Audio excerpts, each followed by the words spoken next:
नमस्कार। आज हम इन्वेस्टिगेशन ऑफ वेरिएंसेस के बारे में बात करेंगे। ये स्टैंडर्ड कॉस्टिंग की सीरीज का लास्ट वीडियो होगा। इसके पहले वाले वीडियो के अंदर हमने accounting procedure for standard costing का डिस्कशन किया था। इसके 2 वॉल्यूम थे और तीनों method single plan, partial plan और ड्यूल प्लान हमने एक्सप्लेन किया था। इसी क्रम में आज हम बात करेंगे इन्वेस्टिगेशन ऑफ वेरिएंस। इन्वेस्टिगेशन कब करना चाहिए और कब नहीं करना चाहिए यह हमें सीखना है। लेकिन इन्वेस्टिगेशन के लिए पहले अपन इसका मीनिंग समझ लें। इन्वेस्टिगेशन ऑफ वेरिएंस का मतलब क्या होता है। स्टैंडर्ड कॉस्टिंग के अंतर्गत सबसे पहले हम स्टैंडर्ड को फिक्स करते हैं, फिर हम एक्चुअल परफॉर्मेंस को मेजर करते हैं, फिर हम तीसरे स्टेज पे जाकर के स्टैंडर्ड कॉस्ट को एक्चुअल कॉस्ट से कंपेयर करते हैं और कंपेयर करने के बाद उस कंपैरिजन के स्टेज पर ही हम वेरिएंस कैलकुलेट करते हैं कि इन दोनों का डिफरेंस कितना है, क्या पॉजिटिव है या नेगेटिव है, इसका वेरिएंस आइडेंटिफाई करते हैं। वेरिएंस आइडेंटिफाई करने के बाद अब काम होता है उसका वेरिएंस की अकाउंटिंग करनी। तो अकाउंटिंग हम पढ़ चुके हैं। अब वेरिएंस हमने कैलकुलेट कर लिया। क्यों किया? क्योंकि हमने स्टैंडर्ड और एक्चुअल का डिफरेंस पता लगाया। हमने सोचा इतनी कॉस्ट लगनी चाहिए और हमें कॉस्ट लगी इतनी। अब इन कॉस्ट वेरिएंस कैलकुलेट करने के बाद वेरिएंस का काम व्यर्थ हो जाएगा यदि उसका फर्दर इन्वेस्टिगेशन नहीं किया जाए। यदि कोई वेरिएंस फेवरेबल आता है या कोई एडवर्स आता है तो ये क्यों आया, इसके क्या रीजंस थे, हमारे एस्टिमेशन में हमने जो स्टैंडर्ड कॉस्ट को फिक्स किया था ऐसी कौन सी गलतियां रह गई उसकी वजह से वेरिएंस आ रहा है। तो ये वेरिएंस हमें कैलकुलेट किया। तो उस वेरिएंस के रीजन को आइडेंटिफाई करना।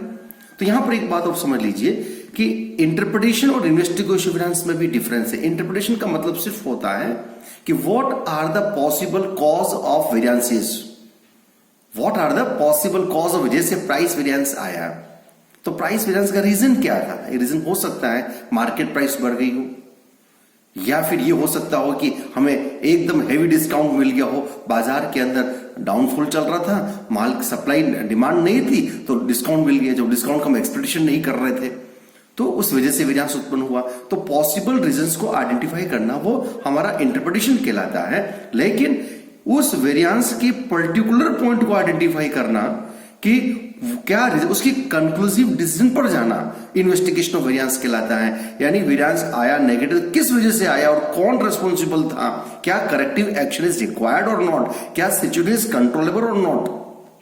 तो इन्वेस्टिगेशन ऑफ वेरिएंस में हम क्या करेंगे कि वेरिएंस की रीजंस को आइडेंटिफाई करेंगे, उसकी कंट्रोल, और ये आइडेंटिफाई करेंगे हु इज द रिस्पॉन्सिबल, कौन सा डिपार्टमेंट रिस्पॉन्सिबल था या कौन सा पर्सन रिस्पॉन्सिबल था, फिर क्या उसको कंट्रोल किया जा सकता है नहीं किया जा सकता है, क्या करेक्टिव एक्शन लेने चाहिए कि नहीं लेने चाहिए, ये हमें डिसीजन लेना है। तो इन्वेस्टिगेशन कब करना चाहिए? इन्वेस्टिगेशन जब करना चाहिए जब हमारा ये कॉस्ट इफेक्टिव हो। कॉस्ट इफेक्टिव का मतलब क्या हुआ कि हमारा जो है वो कॉस्ट हमारी बेनिफिट से कम होना चाहिए। ऐसा नहीं होना चाहिए कि वेरिएंस का इन्वेस्टिगेशन करने के दरमियान हम इतनी लागत लगा दें कि उसका बेनिफिट हमें कुछ नहीं मिल रहा है, तो वो सजेस्टेबल नहीं होगा। तो यहां जो सबसे इंपॉर्टेंट पॉइंट ये है कि क्या हमें इन्वेस्टिगेशन करना चाहिए कि नहीं करना चाहिए। देखिए, वेरिएंस तो आना तय है, मैनेजमेंट भी जानता है, कभी भी एक्चुअल परफॉर्मेंस स्टैंडर्ड की इक्वल नहीं हो सकता। There is very few chances कि भाई दोनों इक्वल हो जाएंगे, डिफरेंस तो आना है। लेकिन क्या ये डिफरेंस टॉलरेबल है या नहीं, वो हमें डिसाइड करना होगा। तो इसके लिए इन्वेस्टिगेशन करना चाहिए कि नहीं करना चाहिए। तो इन्वेस्टिगेशन करने के लिए कई सारे मेथड्स यहां अवेलेबल हैं। क्योंकि देखिए, जब आप इन्वेस्टिगेशन करेंगे हो सकता है नया प्रोसेस स्टैब्लिश करना पड़े, हो सकता है किसी व्यक्ति के अगेंस्ट एक्शन लेना पड़े, तो बिहेवियरल एस्पेक्ट भी है, टेक्निकल एस्पेक्ट्स भी है, it involve so many cost. तो इसे बिहेवियरल और टेक्निकल एस्पेक्ट को दूर करने के लिए हमें कई सारी कॉस्ट इन्वॉल्व करनी पड़ती है। तो हमें क्या इन्वेस्टिगेशन करना चाहिए कि नहीं करना चाहिए, ये हमें डिसाइड करना है। तो इन्वेस्टिगेशन करने के कई सारे टेक्निक्स हैं, उन टेक्निक्स के बारे में बात करें, कैसे डिसाइड करें कि इन्वेस्टिगेशन करना चाहिए कि नहीं करना चाहिए, उसमें आइए सबसे पहले हम बात करते हैं ह्यूरिस्टिक अप्रोच। ह्यूरिस्टिक अप्रोच क्या होती है, ह्यूरिस्टिक टेक्निक क्या है, ये समझिए। पहले मैं आपको बता दूं कौन सी टेक्निक है। एक ह्यूरिस्टिक अप्रोच है, दूसरी टेक्निक हम बात करेंगे स्टैटिस्टिकल कंट्रोल चार्ट टेक्निक, और तीसरा हम बात करेंगे स्टैटिस्टिकल सिग्निफिकेंस टेस्ट। आप स्टेट्स में पढ़ते हैं ये, उसके बारे में बात करेंगे। और चौथा बात करेंगे decision tree approach, decision tree approach. और एक होता है ट्रेंड एनालिसिस। ट्रेंड एनालिसिस करके भी हम डिसाइड कर सकते हैं कि हमें इन्वेस्टिगेशन करना चाहिए कि नहीं करना चाहिए। तो आइए पहले हम बात करते हैं ह्यूरिस्टिक अप्रोच की बात करते हैं। देखिए ह्यूरिस्टिक अप्रोच क्या है। देखिए ह्यूरिस्टिक अप्रोच कोई इसमें कंसेप्ट नहीं, कन्वेंशन नहीं, सिर्फ अपने पास्ट एक्सपीरियंस, अपने इंट्यूशन से व्यक्ति निर्णय लेता है, रूल ऑफ थंब के बेस पर निर्णय लेता है। तो देखिए अभी हमने इसमें बताया है कि एक्चुअल परफॉर्मेंस कभी भी स्टैंडर्ड के बराबर नहीं हो सकता है, ये मैनेजमेंट भी ना जानता है। लेकिन ये सबसे इंपॉर्टेंट पॉइंट है कि क्या एक्चुअल और स्टैंडर्ड के बीच का डिफरेंस है, वो डिफरेंस किस वजह से आ रहा है। क्योंकि मैनेजमेंट क्या करता है कि दोनों का डिफरेंस आना ये तो वो जानता है, लेकिन हमारी एक्सेप्टेबल रेंज क्या होनी चाहिए, एक्सेप्टेबल रेंज कितना डिफरेंस आएगा तब तक हम स्वीकार कर लेंगे। तो हम ये जनरली कहते हैं कि डिफरेंस यदि रैंडम फैक्टर्स की वजह से आ रहे हैं, यानी जो आना अविसंभावी उसको आप रोक नहीं सकते हैं, तो वो नॉर्मल फैक्टर की वजह से आ रहे हैं, तो वो एक्सेप्टेबल रेंज में होना चाहिए। लेकिन यदि डिफरेंस एबनॉर्मल फैक्टर की वजह से आ रहा है, नॉर्मल का मतलब क्या हुआ कि जैसे आपका प्रोडक्शन करेंगे 5% 2% वेस्टेज होता ही है, हमने 2% सोचा और 3% वेस्टेज हो गया, तो उसकी वजह से वेरिएंस है, टॉलरेबल है। हमने सोचा एक वर्कर 1 घंटे में 4 यूनिट बनाएगा, लेकिन उसने 3 यूनिट बनाई या 5 यूनिट बनाई, तो ये नॉर्मल है। तो उस केस में यदि डिफरेंस एक्सेप्टेबल रेंज के अंदर है तो इन्वेस्टिगेशन करने की जरूरत नहीं है। लेकिन यदि एक्सेप्टेबल रेंज के बाहर है तो हमें इन्वेस्टिगेशन करना चाहिए, हमें करेक्शन भी लेना चाहिए। तो इसमें क्या है कि इसमें ये आइडेंटिफाई करते हुए variance falls outside this range, यानी जो हमने एक्सेप्टेंस रेंज फिक्स की उस रेंज के बाहर चला जाता है, the division is likely to be caused by either non random factors और रैंडम फैक्टर्स, दोनों किसी वजह से हो सकता है। और factors that managers can control और factor they can not control हो सकता है। अब वो मान लीजिए हमें पता लग गया कि वेरिएंस है, तो आप कंट्रोल भी कर सकते हो और कंट्रोल भी नहीं कर सकते। तो कुल मिलाकर के यहाँ क्या है, ये हम करेक्शन लेना चाहिए कि नहीं लेना चाहिए, इसके लिए एक रूल ऑफ थंब बनाते हैं। Rule of thumb, rule of thumb क्या कहता है कि हमारा प्रीवियस एक्सपीरियंस है, जो प्रीवियस एक्सपीरियंस है उसके बेस पर हम डिसाइड करेंगे कि क्या हमें डिसाइड करना चाहिए। तो रूल ऑफ थंब जो डिसाइड करते हैं वो 2 तरीकों से हो सकता है। पास्ट एक्सपीरियंस के बेस पर डिसाइड करेंगे, वो हम क्या कर सकते हैं, एक एब्सोल्यूट अमाउंट भी हो सकता है, एब्सोल्यूट अमाउंट हो सकता है, या fixed percentage of standard cost. देखिए heuristic approach trial and approach है। ह्यूरिस्टिक अप्रोच का मतलब होता है अनुमान करना, यानी जस्ट हम एक प्रीवियस अनुभव के आधार पर डिसाइड करेंगे कि इतना वेरिएंस आता है तो हम टॉलरेट करेंगे, इसके ऊपर जाएगा तो हम टॉलरेट नहीं करेंगे। तो वो जो लिमिट डिसाइड करेंगे, जो एक्सेप्टेंस रेंज डिसाइड करेंगे, वो 2 तरीकों से हो सकता है। Once you can decide a absolute amount और you can decide a percentage of standard cost. जैसे मैंने कह दिया कि 10,000 रुपए से ज्यादा का वेरिएंस आएगा तो हमें इन्वेस्टिगेशन करना चाहिए, और 10,000 से कम आया तो इन्वेस्टिगेशन नहीं करना चाहिए। ये फिर एब्सोल्यूट अमाउंट हो गया।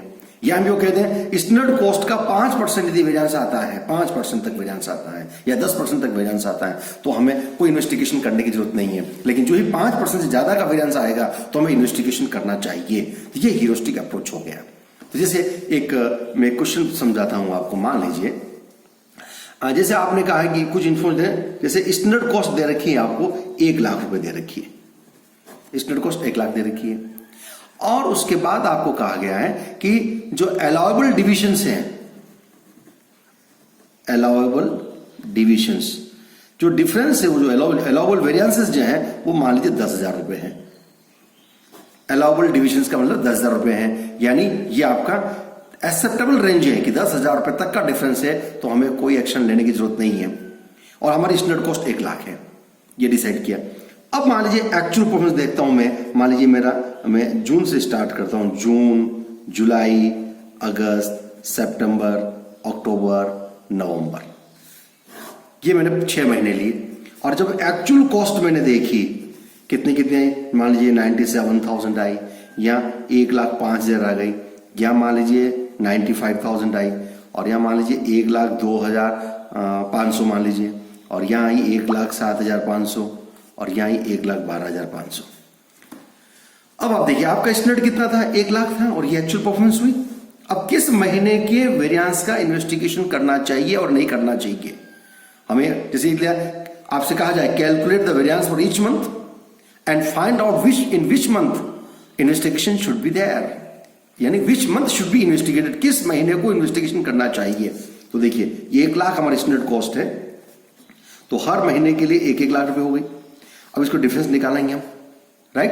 तो यहाँ 97,000 था और यहाँ 1 लाख स्टैंडर्ड कॉस्ट है, तो हमें कम कॉस्ट लगी, तो 2,500 फेवरेबल हो गया, या 5,000 एडवर्स हो गया, 3,000 हो गया, और 1,05,000 था, ये 5,000 रुपये एडवर्स हो गया। यहाँ 1 लाख हमारा स्टैंडर्ड कॉस्ट और 95 लगे, ये 5,000 फेवरेबल हो गया। यहाँ 2,500 एडवर्स हो गया, यहाँ 7,500 एडवर्स हो गया, और यहाँ 12,500 एडवर्स हो गया।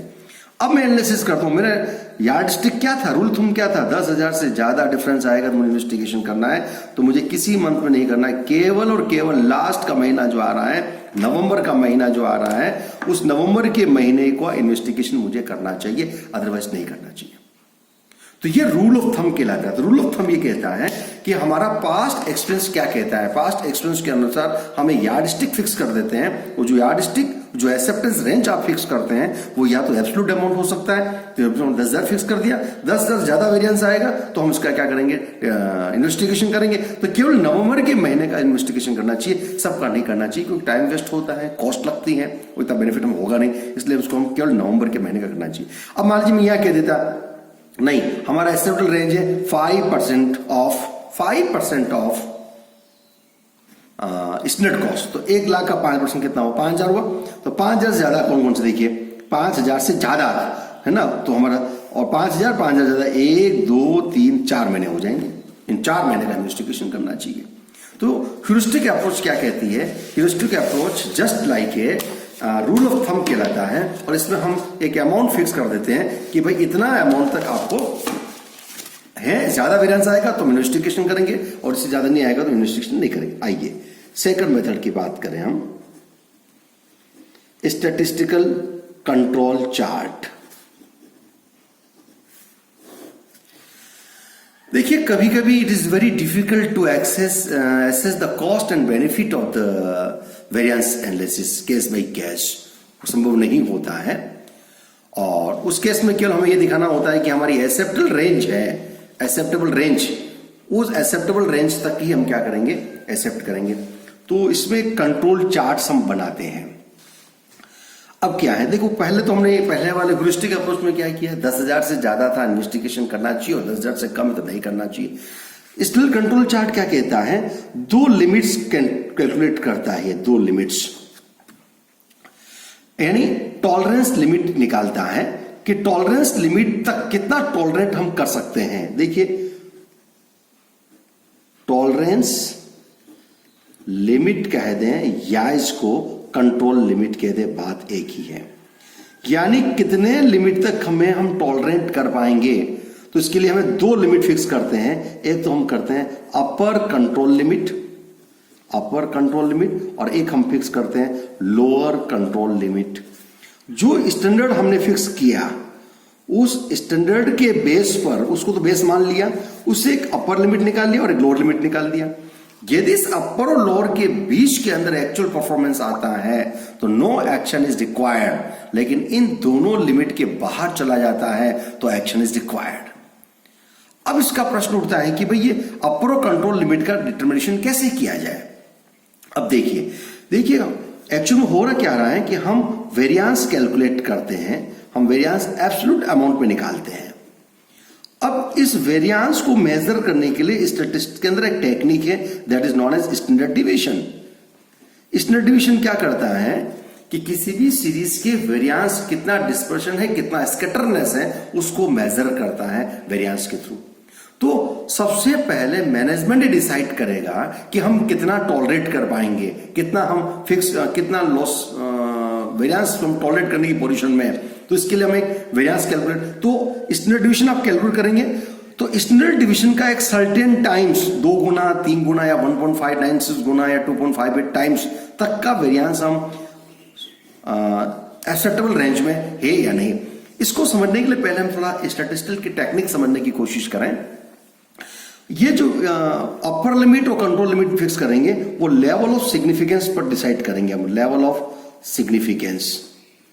यानी पहले आप ये डिसाइड कर लीजिए कि आपका लेवल ऑफ सिग्निफिकेंस क्या होगा। तो लेवल ऑफ सिग्निफिकेंस जो होगा उसके बेस पर आप डिसाइड करेंगे कि कंट्रोल लिमिट कितनी है और कितनी नहीं है। अब देखिए लेवल ऑफ सिग्निफिकेंस क्या होता है, समझिए पहले इसको। देखिए लेवल ऑफ सिग्निफिकेंस वो इंडिकेट करता है कि a level where first type of error is rejected, यानी first type of error is fix. जिस लेवल पर फर्स्ट टाइप ऑफ एरर को हम फिक्स करते हैं, फर्स्ट टाइप ऑफ एरर जिस लेवल पर फिक्स करते हैं वो लेवल ऑफ सिग्निफिकेंस कहलाता है। फर्स्ट टाइप ऑफ क्या होता है कि नल हाइपोथेसिस ट्रू होती है और रिजेक्ट कर देते हैं हम, तो वो लेवल ऑफ सिग्निफिकेंस कहलाता है। जैसे मान लीजिए मैंने 5% फिक्स किया, इसका मतलब क्या हुआ कि 100 में से 5 बार यदि नल हाइपोथेसिस सही भी थी और हम रिजेक्ट कर देते हैं तो वो हमारा टॉलरेबल लिमिट के अंदर, या हमने टॉलरेंस लिमिट फिक्स कर दिया। इसका मतलब क्या हुआ कि 5 out of 100 we are likely to reject the investigation of variance even if actual performance is not meet the standards. यानी 100 में से 5 बार यदि वेरिएंस आ भी जाएगा तो भी हम उसको वेरिएंस का इन्वेस्टिगेशन नहीं करेंगे क्योंकि वो हमारे लिमिट के अंदर है। लेकिन उससे बाहर चली जाती है तो उससे हम क्या करेंगे, इन्वेस्टिगेशन करेंगे। तो इसके लिए हम क्या करें कि लेवल ऑफ सिग्निफिकेंस के बेस पर लेवल ऑफ सिग्निफिकेंस करना होगा 5% या 1%। जब 1% कर दे 100 में से एक बार की बात कर रहे हैं, तो इसका मतलब ये हुआ कि भाई यदि विद इन द लिमिट यदि खर्च हो रहा है तो वो रैंडम कॉस्ट की वजह से हो रहा है। अब देखिए तो हम क्या करेंगे, तो स्टैंडर्ड जो फिक्स किया, जो स्टैंडर्ड आपने फिक्स किया उस स्टैंडर्ड के अंदर प्लस माइनस आप कर देंगे स्टैंडर्ड डिवीजन, क्योंकि स्टैंडर्ड डिवीजन क्या मेजर करता है, वेरिएंस को मेजर करता है। इस स्टैंडर्ड डिवीजन का 2 टाइम्स या 3 टाइम्स आप करेंगे। अब 2 टाइम्स करें 3 टाइम्स करें इसकी वैल्यू, तो उसको हम क्रिटिकल वैल्यूज कहते हैं। तो हम 5% पर हम एक क्रिटिकल वैल्यू आइडेंटिफाई करेंगे, 1% पर एक क्रिटिकल वैल्यू आइडेंटिफाई करेंगे। आप स्टैटिस्टिक्स में पढ़ते हैं 5% की जो वैल्यू होती है वो 1.96 होती है और 1% पर 5.76 या 2.58 हम यूज करते हैं। ये तो in order to determine the control limits, the critical values of respective level of significance is multiply with the standard deviation। यानी इस 5% का जो वैल्यूज आ रही है उसको standard deviation से मल्टीपल करेंगे और फिर उसमें एडलेस कर देंगे, तो ये हमारा आ जाएगा। तो हम भी कह सकते हैं जैसे जो भी आपने स्टैंडर्ड फिक्स किया और यदि मैं 5% यूज कर रहा हूं और 5% वैल्यू कितनी आ रही है, 1.96 आ रही है, तो आप कहेंगे standard plus minus 1.96 into standard division. क्योंकि स्टैंडर्ड डिवीजन जो है वो आपके वेरिएंस को कैलकुलेट करता है, वेरिएंस निकालेगा। ये जो है ये एडजस्ट करने जो लिमिट आएगी वो टॉलरेंस लिमिट कहलाएगी। एक अपर लिमिट हो जाएगी और एक लोअर लिमिट हो जाएगी। और जो 1.96 वैल्यू कहां से आती है, स्टेट्स में आपने पढ़ा होगा, ये नॉर्मल डिस्ट्रीब्यूशन की कंसेप्ट पर बेस्ड होता है, सॉरी नॉर्मल डिस्ट्रीब्यूशन की कंसेप्ट बेस्ड होता है, उस बेस पर हम निकालते हैं कितना परसेंट आपका है। तो हम डेप्थ में नहीं जा रहे हैं, आप ये ध्यान रखिए कि जो वैल्यूज उसको आप एडजस्ट कर देंगे। तो स्टैंडर्ड निकालने के लिए क्या करेंगे, standard plus minus 1.96 standard division कर दीजिए, तो ये आपका 2 लिमिट आ जाएगी। इसको जोड़ेंगे तो अपर लिमिट आ जाएगी, घटाएंगे तो 1 लोअर लिमिट आ जाएगी। और यदि 1% बात करेंगे तो जो स्टैंडर्ड आपने फिक्स किया plus minus 2.58 into standard division कर सकते हैं। तो अब यहां देखिए यहां मैनेजमेंट ये डिसाइड कर सकता है कि यदि इस लिमिट से बाहर जाएगा तो हमें इन्वेस्टिगेशन ऑफ वेरिएंस करना चाहिए, टॉलरेंस लिमिट फिक्स करनी चाहिए। या फिर यो भी कर सकती है मैनेजमेंट कि इसके अंदर है तो हम सहन कर लेंगे, लेकिन इसके अंदर आ जाएगा तो हम वार्निंग देंगे भाई। यानी इसके अंदर आ रहा है तो पहले वार्निंग दे दीजिए और यहां इसके अंदर आ रहा है तो एक्शन ले लीजिए। यानी ये भी हम डिसाइड कर सकते हैं कि विद इन 5% वेरिएंस आ रहा है तो only warning would be there. उनको कहा जाएगा कि आप कंट्रोल करें, वेरिएंसेस को कंट्रोल करिए, कैसे कंट्रोल कर सकते हैं। लेकिन यदि 1% के ऊपर आ गया तो एक्शन शुड बी टेकन, उसमें एक्शन तो ये भी आप डिसाइड कर सकते हैं। तो कुल मिलाकर के स्टैटिस्टिकल कंट्रोल चार्ट में हम क्या करते हैं, लिमिट डिसाइड करते हैं और लिमिट डिसाइड करने के बाद फिर हम चेक करते हैं कि हमारा एक्चुअल परफॉर्मेंस कैसा है। तो इसमें स्टेप्स क्या ध्यान रखें, देखिए सबसे पहले आप क्या करें, स्टैंडर्ड निकालें, स्टैंडर्ड डिस्काउंट एक ग्राफ बनाएंगे अपन। उस ग्राफ के ऊपर क्या करना है, सबसे पहले स्टैंडर्ड को दिखाएंगे। स्टैंडर्ड यानी कि एवरेज वैल्यू क्या है हमारी, ये स्टैंडर्ड दिखा दिया। मान लीजिए स्टैंडर्ड है कि किसी भी काम करने के लिए मान लीजिए आपका इतना स्टैंडर्ड होना चाहिए, यानी 5 घंटे में काम होना चाहिए, ये हमारा प्राइस एक्सपेंस कहता है, निकाल दिया। फिर आप क्या करेंगे, अपर लिमिट निकालेंगे। अपर ये जिस नोटिशन है वो पास्ट डेटा से आप डिसाइड कर सकते हैं। फिर आप अपर एंड लोअर लिमिट निकालेंगे। अपर लोअर लिमिट निकालने के लिए क्या करेंगे, जो पास्ट डेटा आपके पास पड़े हैं उसका स्टैंडर्ड डिवीजन निकाल दीजिए। और मान लीजिए स्टैंडर्ड डिवीजन आया 2, जो स्टैंडर्ड डिवीजन 2 आया तो 2 को आप यदि मैं 5% लेवल पर कर रहा हूं तो 1.96 से मल्टीपल कर दीजिए, 1.96 इंटू 2 कर दीजिए, ये आपका लगभग आएगा 1.96 इंटू 2, ये आ गया 3.92। तो 3.92 एक बार जोड़ दीजिए, जोड़ेंगे तो 8.92 आ जाएगा और घटाएंगे तो 1.08 आएगा। तो ये 2 लिमिट हमारी आ गई। इन लिमिट के बीच में यदि परफॉर्मेंस होता है तो ये हमारी एक्सेप्टेबल रेंज है, ये हमारी टॉलरेंस लिमिट है। यानी management will tolerate if variance with in this is limit, तो वो वेरिएंस कहलाया। फिर उसको एक्चुअल से कंपेयर कर लिया और निकाल दिया। तो ये स्टैंडर्ड कंट्रोल चार्ट कहलाता है। तो आइए हम एक क्वेश्चन में आप कराने की कोशिश करता हूं। एक क्वेश्चन निकालते हैं, देखिए। The management of Jahangir furniture has decided that mean time to complete task is 50 minutes. यानी एक काम को कंप्लीट करने के लिए 50 मिनट चाहिए, एक पर्टिकुलर टास्क को कंप्लीट करने के लिए 50 मिनट चाहिए, ये स्टैंडर्ड टाइम हो गया। The standard deviation calculated on the basis of past data of actual performance comes 10 minutes. और जब हमने past data का एनालिसिस किया तो हमारा standard deviation आया 10 minute. Management had decided to set warning limits at 5% level of significance. यानी management decide कर लिया कि यदि 5% के अंदर यदि वेरिएंस आता है तो वार्निंग देंगे हम, और 5% and action limit at 1% level of significance, दोनों फिक्स कर दिया। 5% के अंदर आएंगे तो वार्निंग और 1% ऊपर जाएगा तो हम क्या लेंगे, एक्शन लेंगे। The actual time taken by carpenters are, तो वहां पर ये कारपेंटर्स ABCDEF 50 मिनट और उन्होंने 38 मिनट लिया, 55 लिया। आइए तो सबसे पहले किसके अगेंस्ट हमें एक्शन लेना चाहिए और किसको वार्निंग देना चाहिए, अब बात करते हैं। तो सबसे पहले अपन क्या करेंगे, 5% पर लिमिट निकाल दीजिए और 1% पर लिमिट निकाल दीजिए। तो आइए वार्निंग लिमिट्स है 5% पर, तो 5% निकालेंगे। स्टैंडर्ड प्लस स्टैंडर्ड कितना है 15, ये स्टैंडर्ड 50 प्लस 1.96, क्योंकि 5% लेवल ऑफ सिग्निफिकेंस पर जो वार्निंग लिमिट है वो 5% लेवल ऑफ सिग्निफिकेंस पर है, उसकी वैल्यू होती है 1.96 तो 69.6 अपर लिमिट हो गई। तो 19.6 इसमें जोड़ दिया, 19.6 घटाया तो लोअर लिमिट आ गई 30.4। ऐसे एक्शन लिमिट निकालना, एक्शन लिमिट हमने डिसाइड किया 1% लेवल सिग्निफिकेंस के ऊपर, तो 1% की वैल्यू कितनी होती है 2.58, तो 2.58 को 10 से मल्टीपल किया, 50 प्लस किया, 50 माइनस किया, ये 2 लिमिट आ गई। अब इसको आप ग्राफ पर हम दिखाते हैं, देखिए एक ग्राफ पर कैसे दिखाएंगे, ये ग्राफ देखिए। This is your standard time, 50 minute हमने फिक्स किया था। फिर अब आइए वार्निंग लिमिट की लिमिट्स क्या थी 69.6 और ये कितनी थी 30.4, ये 30.4, ये 69, ये इसकी अपर लिमिट हो गई, अपर वार्निंग लिमिट और लोअर वार्निंग लिमिट, ये दोनों। यदि इन दोनों के बीच में आएगा तो केवल वार्निंग दी जाएगी और कुछ नहीं कहा जाएगा, तो ये हो गया। और एक्शन लिमिट में क्या है, एक्शन अपर लिमिट कितनी है 75.8, ये 7.58 और लोअर लिमिट कितनी 24.8, 24। अब देखिए ये हमने लिमिट फिक्स कर दी, तो लिमिट फिक्स करने ये चार्ट बना दिया, कंट्रोल चार्ट बन गया। अब आप एक्चुअल परफॉर्मेंस जो आपको दे रखी है, तो देखिए ए ने कितना मिनट लिया, देखो ए ने लिया 38 मिनट, तो 30, ये 30.4 ये मान के चल रहे हैं, 30 लगभग यहाँ आएगा, ऐसे प्लॉट करेंगे। बी ने लिया 55, ये बी का 55, 50 है तो इसके ऊपर ही आएगा, तो हमने एस्टिमेट से दिखाए हैं, ये 55 हो गया। सी ने 60, ये 60 आ गया। डी का 78, ये डी का 78, ये ऊपर आएगा 78। ई का 65, ये ई का 65 यहाँ आ रहा है। तो ये हमने सबको रिकॉर्ड कर दिया। अब देखिए, तो अब हमें क्या करना है, अब हमें निकालना है किसको तो वार्निंग देनी है और किसको आपको ये करना है। तो देखिए ये क्लियर है, ये सब कंट्रोल के अंदर है, ये सब, इन सबको वार्निंग देनी चाहिए और एक्शन किसके अगेंस्ट लेना चाहिए। एक तो ये वाला मतलब 78 मतलब डी, ये डी, और एक ये 85, ये एच और डी को हमें वार्निंग, हमें एक्शन लेना चाहिए क्योंकि आपने अपर एक्शन लिमिट्स भी क्रॉस कर दिया, तो इसके वेरिएंस को आइडेंटिफाई। अब यहां पर इन्वेस्टिगेशन स्टार्ट होगा कि इनका ऐसा एडवर्स क्यों आया, किस रीजन से आया, अगर वेरिएंस का रीजन क्या रहा, उन रीजन को आइडेंटिफाई करेंगे, प्रॉपर इन्वेस्टिगेशन करेंगे और इन्वेस्टिगेशन करने के बाद पता लगाएंगे कि रीजन क्या रहा था। तो ये जो हमारा हुआ ये कहलाता है स्टैटिस्टिकल कंट्रोल चार्ट के थ्रू हम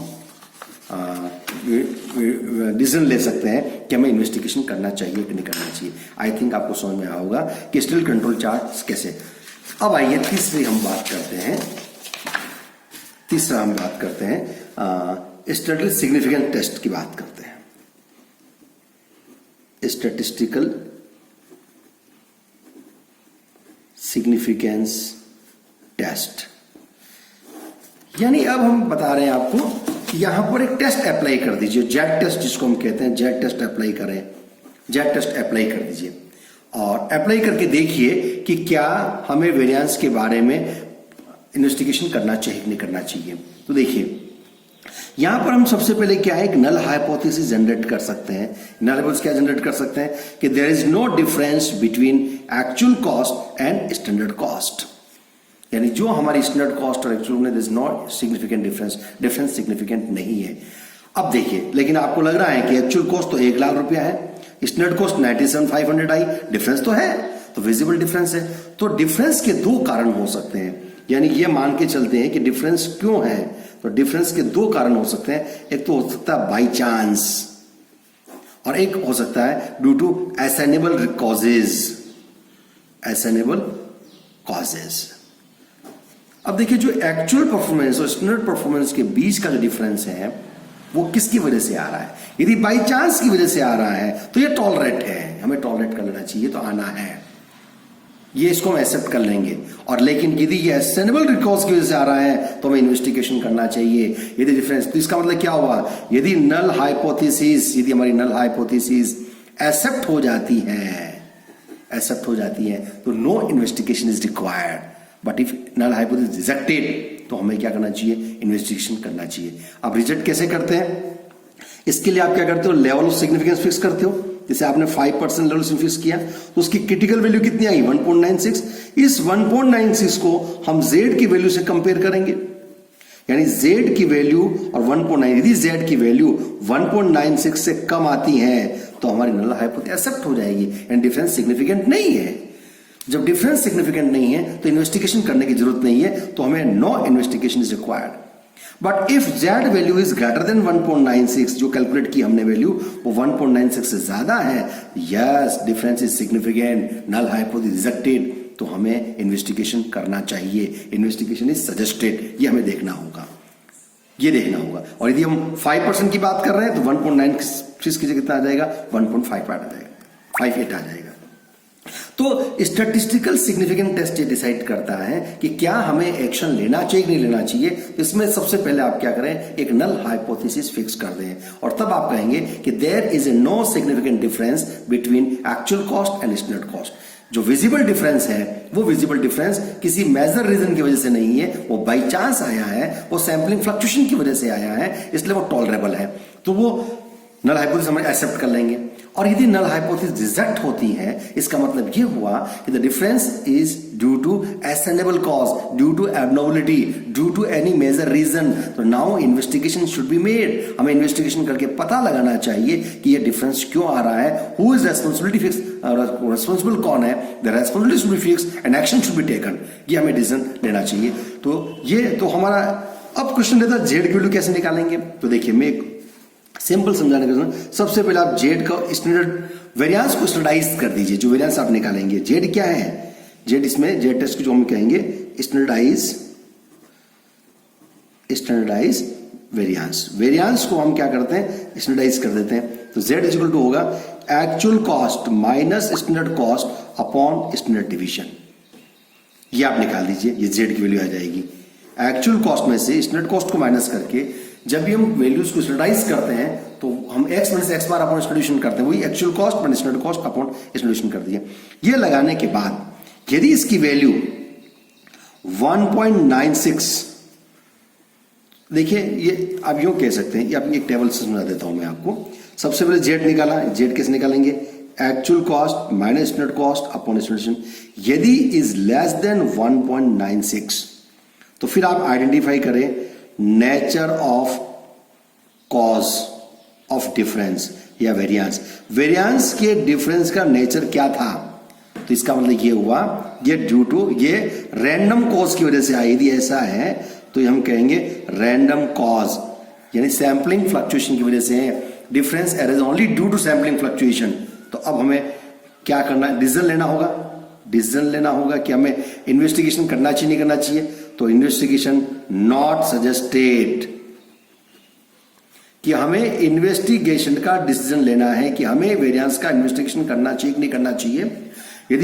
यदि हमारी actual cost minus standard cost की जो वैल्यू निकाली वो जेड स्कोर जो है, यदि जेड स्कोर 1.96 से कम है तो ये रैंडम कॉस्ट की वजह से हुआ है, नो एक्शन इज रिक्वायर्ड।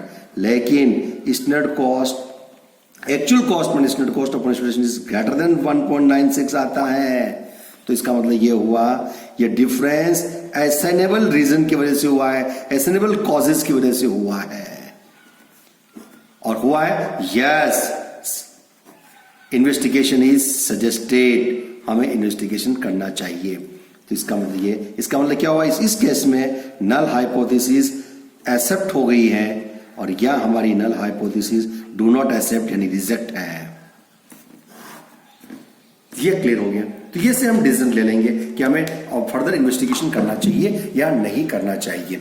तो ये स्टैटिस्टिकल सिग्निफिकेंट टेस्ट आपको इंडिकेट करेगा कि हमें इन्वेस्टिगेशन कब करना चाहिए। तो इसके लिए एक सिंपल लॉजिक है, जेड स्कोर की जेड की वैल्यू निकाल दें, इस जेड की वैल्यू को 1% या 5% पर आप कंपेयर कर लीजिए। तो नेक्स्ट एंड लास्ट में आप डिसाइड हम इसको हम क्वेश्चन के थ्रू समझने की कोशिश करते हैं। एक क्वेश्चन मैंने बनाया है, उसको हम देखते हैं कैसे क्या सोल्व कर सकते हैं। देखिए Accounts department of a company produced the following standard cost of material for last 7 months. In the month of February, actual cost of material incurred was 30,000. यानी फरवरी के महीने में एक्चुअल कॉस्ट 30,000 रुपए थी। अब फरवरी के महीने का हमें डिसाइड करना है कि इन्वेस्टिगेशन करना चाहिए कि नहीं करना चाहिए। इसके लिए हमने पास 7 मंथ के डेटा हमने लिए। The management wants to decide whether variance calculated for month of February should be investigated or not in order to take corrective actions.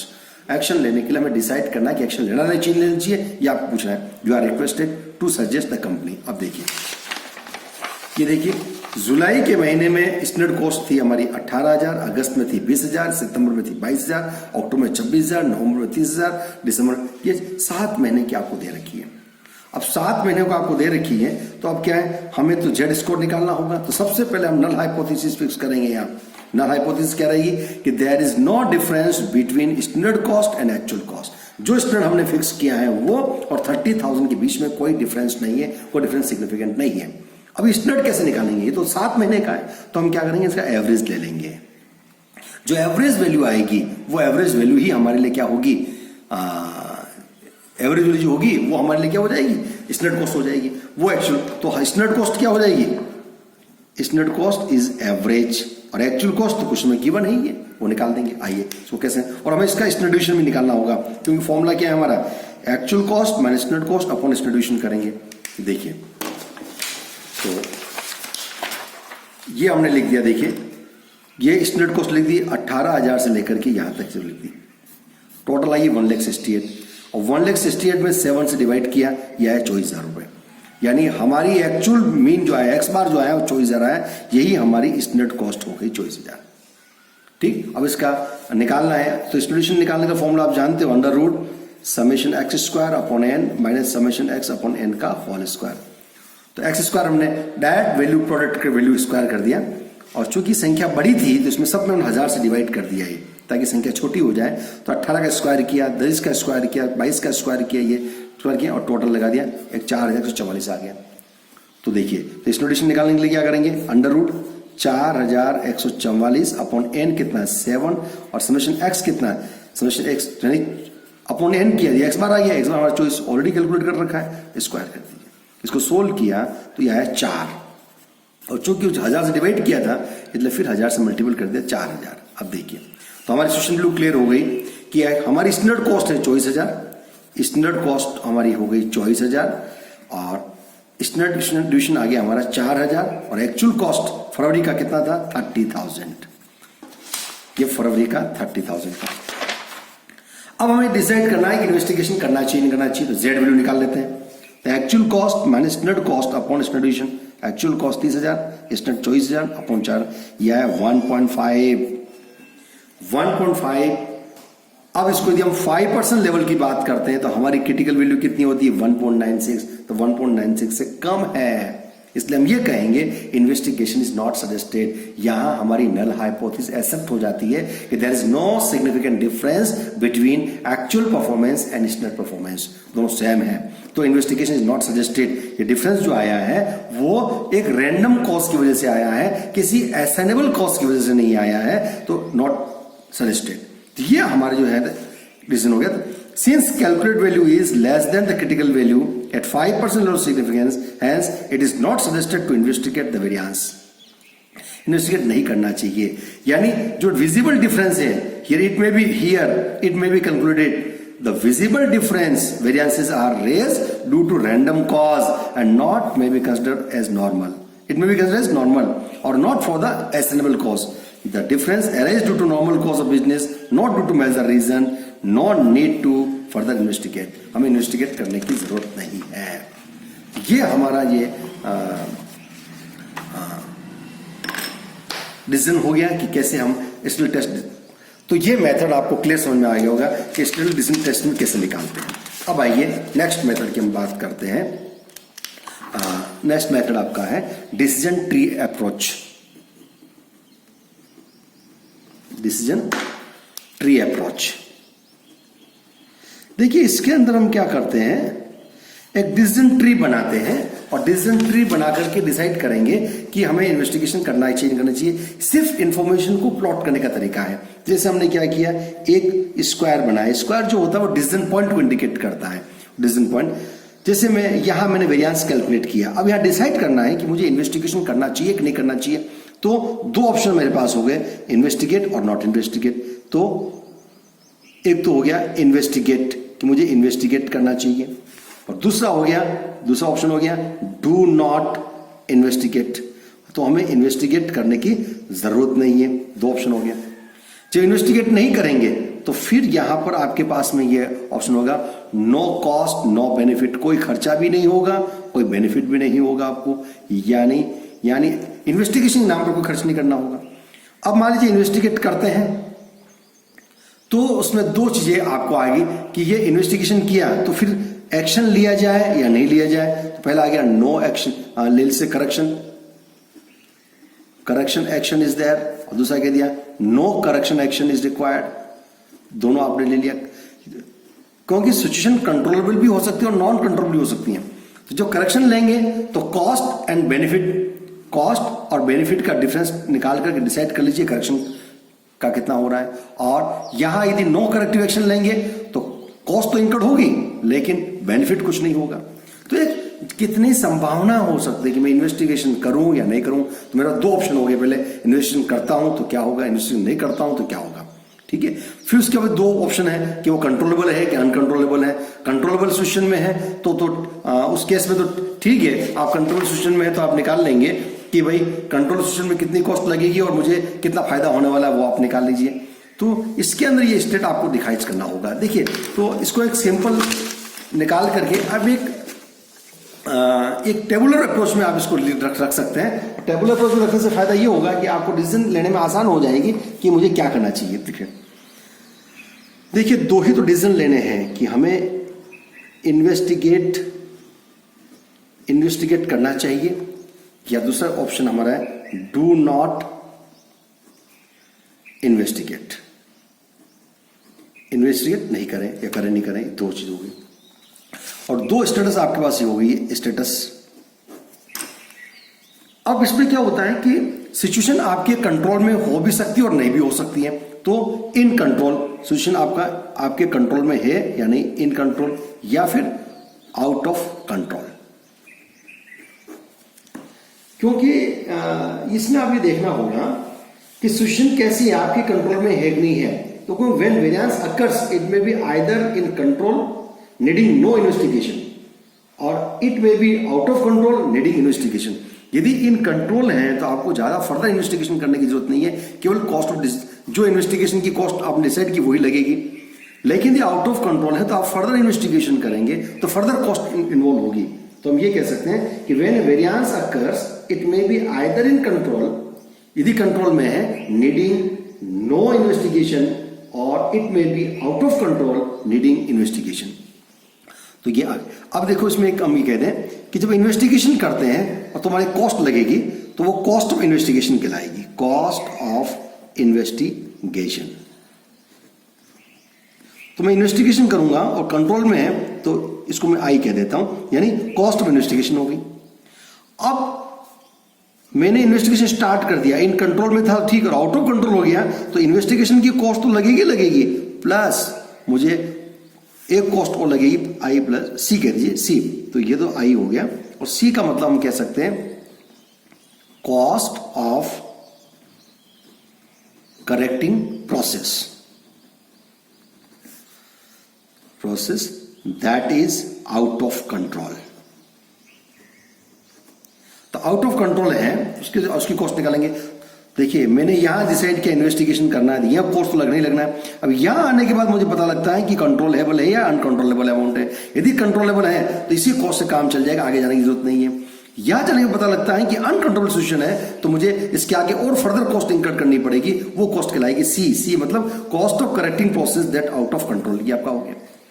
अब इन्वेस्टिगेशन नहीं करते, मैं डिसाइड किया डू नॉट इन्वेस्टिगेशन नहीं करना है तो कोई कॉस्ट नहीं लगने वाली, जीरो कॉस्ट है यहाँ, तो हम ये कह देंगे जीरो कॉस्ट है इन कंट्रोल सिचुएशन, राइट। और आउट ऑफ कंट्रोल है तो आप क्या है, देखिए यहां पर इन्वेस्टिगेशन नहीं किया, सिचुएशन आउट ऑफ कंट्रोल को रिमेन छोड़ देते हैं तो फिर कॉस्ट लगेगी आपकी। तो इसको मैं कह देता हूं जैसे ओ का मतलब क्या होगा, कॉस्ट ऑफ